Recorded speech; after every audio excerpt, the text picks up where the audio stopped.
ओम शांति। आज 2 सितंबर 2024 की साकार मधुर महावाक्य है। आज की मधुर महावाक्य में बाबा बोले, मीठे बच्चे, जैसे तुम्हें निश्चय है कि ईश्वर सर्वव्यापी नहीं है, वह हमारा बाप है, ऐसे दूसरों को समझाकर निश्चय कराओ, फिर उनसे ओपिनियन लो। जैसे तुम्हें निश्चय है कि ईश्वर सर्वव्यापी नहीं, वह हमारा बाप है, ऐसे दूसरों को समझाकर निश्चय कराओ, फिर उनसे ओपिनियन लो।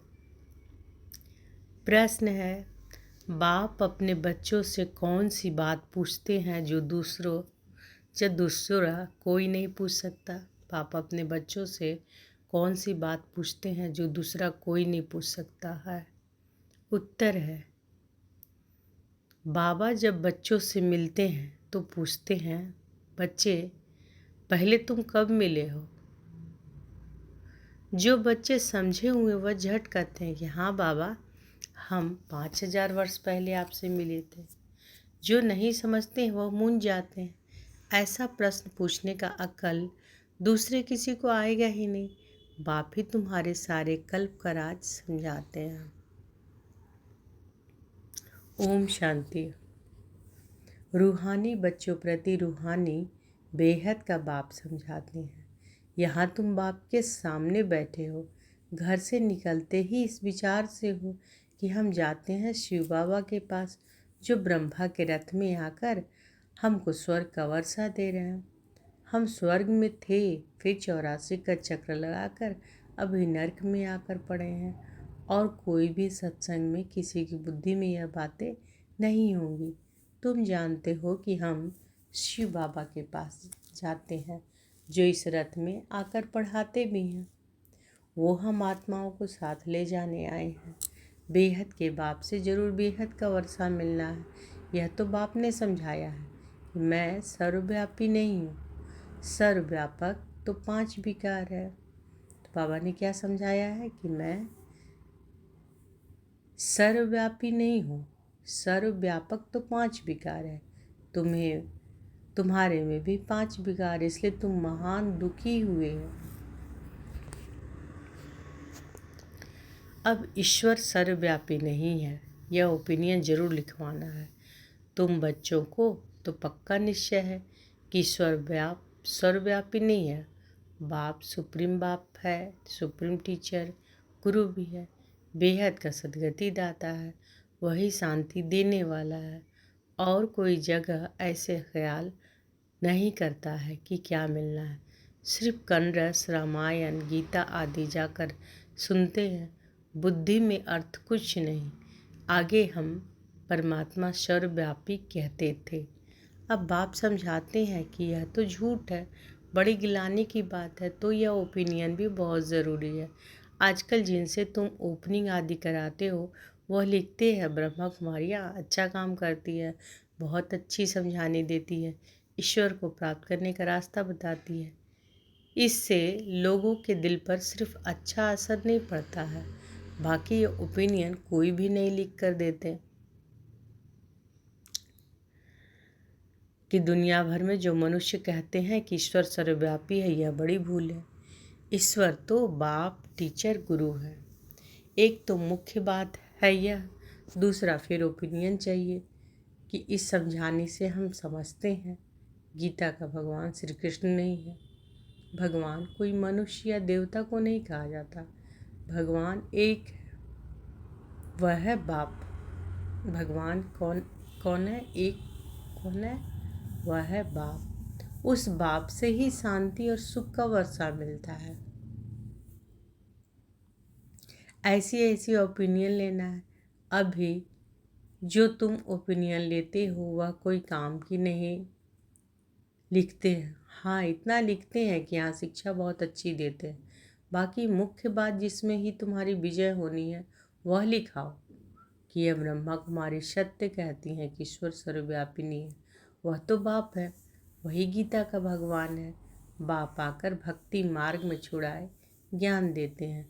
यह भी ओपिनियन जरूर है कि पतित पावनी पानी की गंगा नहीं परंतु एक बाप है। ऐसे ऐसे ओपिनियन जब लिखे तभी तुम्हारी विजय हो। अभी टाइम पड़ा है, अभी तुम्हारी जो सर्विस चलती है इतना खर्चा होता है। यह तो तुम बच्चे ही एक दो को मदद करते हो, बाहर वालों को तो कुछ पता ही नहीं। तुम ही अपने तन मन धन से खर्चा कर अपने लिए राजधानी स्थापन करते हो। जो करेगा वह पाएगा, जो नहीं करते वह पाएंगे भी नहीं। कल्प कल्प तुम ही करते हो, तुम ही निश्चय बुद्धि होते हो। तुम समझते हो कि बाप बाप भी हैं, टीचर भी हैं, गीता का ज्ञान भी यथार्थ रीति सुनाते हैं। भक्ति मार्ग में भल गीता सुनते आए हैं, परंतु राज्य थोड़े ही प्राप्त किए। ईश्वरीय मत से पढ़ बदलकर आसुरी मत हो गई। कैरेक्टर बिगड़ते पतित बन पड़े। कुंभ के मेले पर कितने मनुष्य करोड़ों की अंदाज में जाते हैं। जहाँ जहाँ पानी देखते वहाँ जाते, समझते हैं पानी से ही जीव पावन हो। अब पानी तो जहाँ तहाँ नदियों से आता रहता है।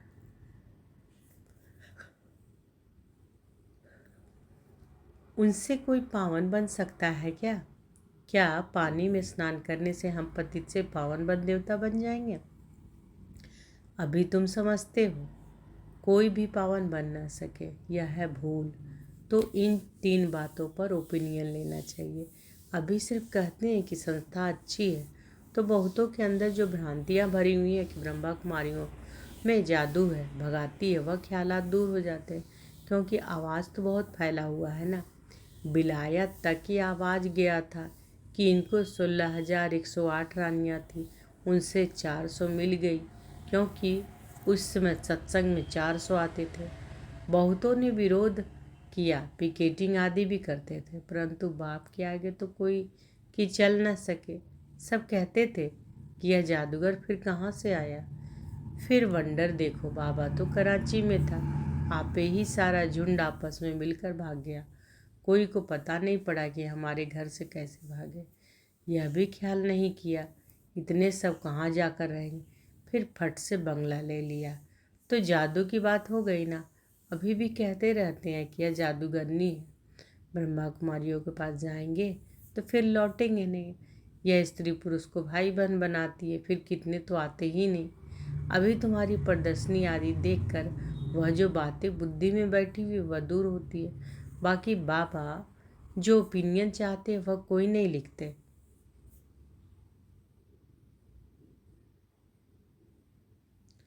बाबा को वह ओपिनियन चाहिए, यह लिखे कि गीता का भगवान श्री कृष्ण नहीं है।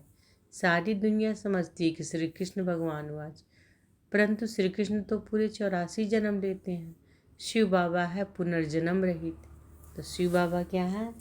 पुनर्जन्म रहित। तो इसमें बहुत की ओपिनियन चाहिए। गीता सुनने वाले तो ढेर के ढेर हैं, फिर देखेंगे यह तो अखबार में भी निकल पड़ा है। गीता का भगवान परमपिता परमात्मा शिव है। तो गीता का भगवान कौन है? परमपिता परमात्मा शिव है। वही बाप टीचर सर्व का सद्गति दाता है। शांति और सुख का वर्षा सिर्फ उनसे मिलता है। बाकी अभी तुम मेहनत करते हो, उद्घाटन कराते हो, सिर्फ मनुष्य की भ्रांतियाँ दूर होती है, समझानी अच्छी मिलती है। बाकी बाबा जैसा कहते वो ओपिनियन लिखे। मुख्य ओपिनियन है यह। बाकी सिर्फ राय देते हैं कि यह संस्था बहुत अच्छी है, इसमें क्या होगा। हाँ, आगे चल जब विनाश और स्थापना नज़दीक होगी तो तुमको यह ओपिनियन भी मिलेंगे, समझ कर लिखेंगे।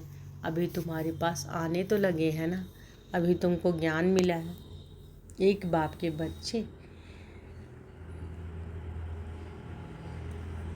हम सब भाई भाई हैं, यह किसी को भी समझाना तो बहुत सहज है। सब आत्माओं का बाप एक सुप्रीम बाबा है। सब आत्माओं का बाप एक सुप्रीम बाबा है। उनसे ज़रूर सुप्रीम बेहद का पद भी मिलना चाहिए।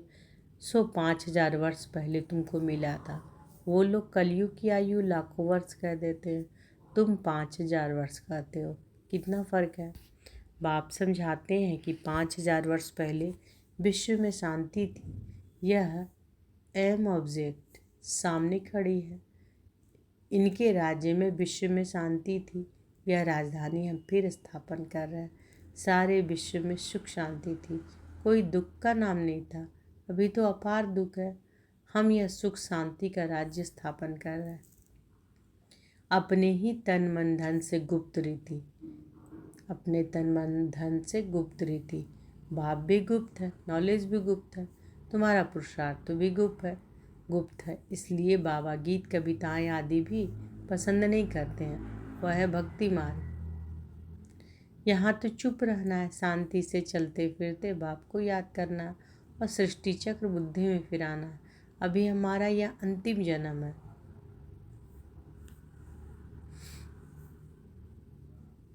पुरानी दुनिया में तो अभी क्या बोल रहे हैं बाबा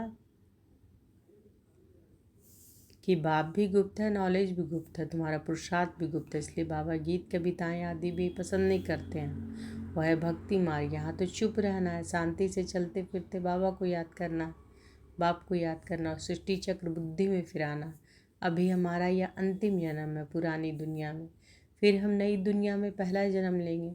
आत्मा पवित्र जरूर चाहिए। अभी तो सब आत्माएं पवित्र हैं। तुम आत्मा को पवित्र बनाने के लिए बाप से योग लगाते हो। बाप खुद कहते हैं कि बच्चे, देह सही देह के सब संबंध छोड़ो।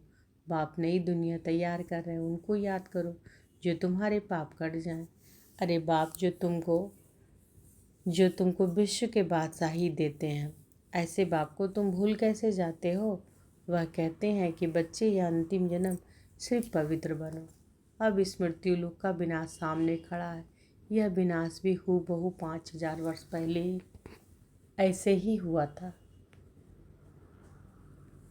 यह तो स्मृति में आता है ना।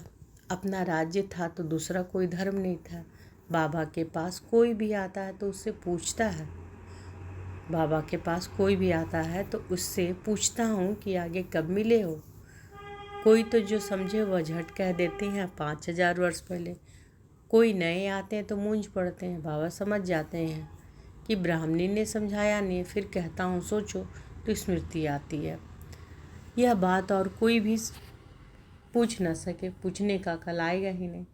यह क्या जाने कि इन बातों को आगे चलकर तुम्हारे पास आकर बहुत सुनेंगे। बाबा कह रहे आगे चलकर तुम्हारे पास बहुत आकर सुनेंगे जो स्कूल के होंगे। दुनिया बदलनी तो ज़रूर है। चक्र का राज तो समझा दिया। अब नई दुनिया में जाना है। इस पुरानी दुनिया को भूल जाओ। बाप नया मकान बनाते हैं तो फिर बुद्धि उसमें चली जाती है। पुराने मकान में फिर ममत्व नहीं रहता। यह फिर है बेहद की बात। बाप नई दुनिया स्वर्ग स्थापन कर रहे हैं। इसलिए अब इस पुरानी दुनिया को देखते हुए भी नहीं देखो। ममत्व नई दुनिया में रहे। इस पुरानी दुनिया से वैराग्य। ममत्व क्या है? नई दुनिया में रहे और इस पुरानी दुनिया से वैराग्य। वह तो हठ योग से हद का संन्यास कर जंगल में जाकर बैठते हैं। तुम्हारा तो है सारी दुनिया से वैराग्य। इसमें तो अथाह दुख है। नई सतयोगी दुनिया में अपार सुख है तो जरूर उनको याद करेंगे। यहाँ सब दुख देने वाले माँ बाप आदि सब विकारों में फंसा देंगे। बाप कहते हैं कि काम महाशत्रु है, उनको जीतने से ही तुम जगत जीत बनेंगे। यह राजयोग बाप सिखलाते हैं जिससे हम यह पद पाते हैं। बोलो, हमको स्वप्न भगवान कहते हैं पावन बनो तो स्वर्ग की राजाएं मिलेगी। तो अब मैं एक जन्म अपवित्र बन अपनी राजाई गंवाऊंगी थोड़ी ही। इस पवित्रता की बात पर ही झगड़ा चलता है। द्रौपदी ने भी पुकारा कि यह दुशासन हमको नंगन करते हैं। यह भी खेल दिखाते हैं कि द्रौपदी को श्री कृष्ण 21 साड़ियाँ देते हैं। अब बाप बैठ समझाते हैं कि कितनी दुर्गति हो गई है। अपार दुख है ना। सतयुग में अपार सुख था। अब मैं आया हूँ अनेक अधर्म का विनाश और एक सत्य धर्म की स्थापना करने। तो बाबा क्या कह रहे हैं कि अब मैं आया हूँ अनेक अधर्म का विनाश और एक सत्य धर्म की स्थापना करने। तुमको राज्य भाग देकर वानप्रस्थ में चले जाएंगे। आधा कल्प मेरी दरकार ही नहीं पड़ेगी। तुम कभी याद भी नहीं करेंगे। तो बाबा समझाते हैं कि तुम्हारे लिए जो सबके मन में उल्टा वाइब्रेशन है वह निकलकर ठीक हो रहा है। बाकी मुख्य बात है ओपिनियन लिखा लो। ईश्वर सर्वव्यापी नहीं है? उसने तो आकर राजयोग सिखाया। पतित पावन भी बाप है। पानी की नदियाँ थोड़े ही पावन बना सकेंगी। पानी तो सब जगह होता है। अब बेहद का बाप कहते हैं, अपने को आत्मा समझो। देह सहित देह के सब संबंध को छोड़ो। आत्मा ही एक शरीर छोड़ दूसरा लेती है। वह फिर कह देते हैं आत्मा निर्लेप है। आत्मा सो परमात्मा, यह है भक्ति मार्ग की बातें। बच्चे कहते हैं कि बाबा याद कैसे करें? अरे अपने को आत्मा तो समझते हो ना। आत्मा कितनी छोटी बिंदी है, तो उनका बाप भी इतना छोटा होगा। वह पुनर्जन्म में नहीं आता। या बुद्धि में ज्ञान है। बाप याद क्यों नहीं आएगा? चलते फिरते बाप को याद करो। अच्छा बड़ा रूप ही समझो बाप का, परंतु याद तो एक ही को करो ना, तो तुम्हारे पाप कट जाएं। और तो कोई उपाय है नहीं। जो समझते हैं वह कहते हैं कि बाबा आपकी याद से हम पावन दुनिया विश्व के मालिक बनते हैं। तो हम क्यों नहीं याद करेंगे? एक दो को भी याद दिलाना है तो पाप कट जाएं। अच्छा मीठे मीठे सिके लदे बच्चों प्रति माता पिता बाप दादा का याद प्यार और गुड मॉर्निंग। रूहानी बाप की रूहानी बच्चों को नमस्ते। हम सब रूहानी बच्चों की रूहानी माता पिता बाप दादा को याद प्यार गुड मॉर्निंग और नमस्ते नमस्ते नमस्ते। शुक्रिया बाबा, शुक्रिया। धारणा के लिए मुख्य सार पहला है, जैसे बाप और नॉलेज गुप्त है, ऐसे पुरुषार्थ भी गुप्त करना है। गीत कविताओं आदि के बजाय चुप रहना अच्छा है। शांति में चलते फिरते बाप को याद करना है। दूसरा, पुरानी दुनिया बदल रही है, इसलिए इससे ममत्व निकाल देना है। इसे देखते हुए भी नहीं देखना है। बुद्धि नई दुनिया में लगाना है।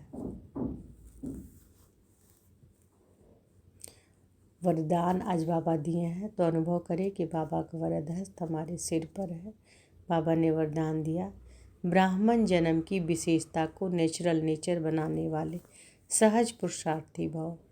ब्राह्मण जन्म की विशेषता को नेचुरल नेचर बनाने वाले सहज पुरुषार्थी भाव। ब्राह्मण जन्म भी विशेष, ब्राह्मण धर्म और कर्म भी विशेष, अर्थात सर्वश्रेष्ठ है, क्योंकि ब्राह्मण कर्म में फॉलो साकार ब्रह्मा बाप को करते हैं। तो ब्राह्मणों की नेचर ही विशेष नेचर है। साधारण व मायावी नेचर ब्राह्मणों की नेचर नहीं। सिर्फ यही स्मृति स्वरूप में रहे कि मैं विशेष आत्मा हूँ। यह नेचर जब नेचुरल हो जाएगी तब बाप समान बनना सहज अनुभव करेंगे। स्मृति स्वरूप सो समर्थी स्वरूप बन जाएंगे। यही सहज पुरुषार्थ है। स्लोगन है, पवित्रता और शांति की लाइट चारों ओर फैलाने वाले ही लाइट हाउस है। पवित्रता और शांति की लाइट चारों ओर फैलाने वाले ही लाइट हाउस है। तो बाबा कह रहे हैं जो पवित्रता और शांति की लाइट चारों ओर फैलाते हैं वो क्या है? वही लाइट हाउस है। और बाबा ने क्या वरदान दिया कि ब्राह्मण जन्म की विशेषता को नेचुरल नेचर बनाने वाले सहज पुरुषार्थी भव। ब्राह्मण जन्म भी विशेष, ब्राह्मण धर्म और कर्म भी विशेष, अर्थात सर्वश्रेष्ठ है, क्योंकि ब्राह्मण कर्म में फॉलो साकार ब्रह्मा बाप को करते हैं। तो ब्राह्मणों की नेचर भी विशेष नेचर है। साधारण व मायावी नेचर ब्राह्मणों की नेचर नहीं। सिर्फ यही स्मृति स्वरूप रहे कि मैं विशेष आत्मा हूँ। तो कौन सा स्मृति स्वरूप में रहे? उस स्मृति के स्वरूप में रहे कि मैं कौन हूँ, कैसी आत्मा हूँ, विशेष आत्मा हूँ। यह नेचर जब नेचुरल हो जाएगी तब बाप समान बनना सहज अनुभव करेंगे। तो बाबा क्या कह रहे हैं कि स्मृति में क्या स्वरूप में रहना है, किस स्वरूप में रहना है कि मैं विशेष आत्मा हूँ। यह नेचर जब नेचुरल हो जाएगी तब बाप समान बनना सहज अनुभव करेंगे। स्मृति स्वरूप सो समर्थी स्वरूप बन जाएंगे। यही सहज पुरुषार्थ है। तो आज की मधुर महावाक्य में बाबा क्या क्या बोले कि जैसे तुम्हें निश्चय है कि ईश्वर सर्वव्यापी नहीं, वह हमारा बाप है, ऐसे दूसरों को समझाकर निश्चय कराओ, फिर उनसे ओपिनियन लो। और बाबा ने क्या कहा? बाबा कहें कि जैसे बाबा बाप और नॉलेज गुप्त है, ऐसे पुरुषार्थ भी गुप्त करना है। और गीत कविताओं आदि के बजाय क्या करना है? चुप रहना अच्छा है। शांति में चलते फिरते बाबा को याद करना है। पुरानी दुनिया बदल रही है, इसलिए इनसे क्या ममत्व तो निकाल देना है। इसे देखते हुए भी नहीं देखना है। बुद्धि क्या नई दुनिया में लगानी है।